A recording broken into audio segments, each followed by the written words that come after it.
you've got PE backing over talk to us a bit about why you made that decision sort of over VC. So basically, like, it's private equity backing that's like been filtered down to me through group and expertise. So every single thing we do, or at least when we started this new venture, it was like, okay, like, you should have to be able to justify why you're spending, X amount of money on Y. And there's a certain quota for things that you just pull the trigger and they trust us to go with. And that's great because you need to move with speed on some things and not have to like consult in entrepreneurship. But a lot of things, like, and VC isn't really like known for this, is that there's a lot of money just being chucked at things at all costs, and because they're so fearful of like not winning that market share, or whatever the reason they're doing it is, they'll invest huge amounts of talent, like crazy amounts, or into hiring or scaling this team without the validation that time and mistakes bring. And yeah, so I mean that's why you see this crash and burn nature. And I guess the other side of that is VCs are, they operate on we win if only a couple of them went out of loads of investments. So, I think it was my knowledge of that is like, would I be able to compete alongside an AI company in terms of, making the same revenue or making that VC the same money back? Probably not. So that was kind of a lot of what went into my train of thought.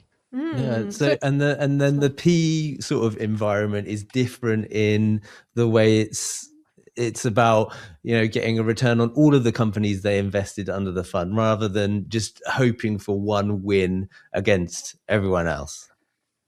Yeah, I mean, this I could be wrong. I can only speak to my experience, but I feel like private equity, at least when I look over it, I mean, listen, like, I should preface that, like, I'm not the individual who's raised money from private equity. That's someone far more experienced with loads more business acumen and way more to their name has received this investment. And that private equity world is still very much for older, more mature business people. But in who they decide to back with that investment and funding, be that talent or the companies that they've acquired to bring in, the result is that it almost feels more like stipended, more like that accelerator model of like, giving that time to you for you to still make those learnings that you get from Bootstrap, where you're operating on with no money almost, and on some ends, and like, but then all the financial support and security that you might need to actually pursue entrepreneurship. And I think it's a new model for young founders to look out for, like,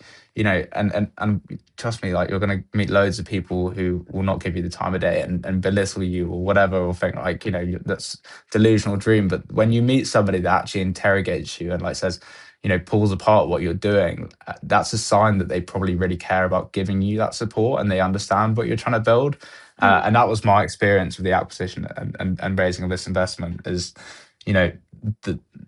when I got that validation from angel investors putting in checks versus like them actually coming in and tearing apart, I actually don't even like truthfully know what those angel investors were investing in before, because the scrutiny was, it was kind of like and this is angel investment, I believe that founder will work it out. Maybe I would have, maybe I won't have, but like, what I wanted to achieve and what I wanted to do was so much bigger than money could have provided me to do so. I needed experience and expertise and support. And I think there's that in abundance within the PE world and the people that PE back.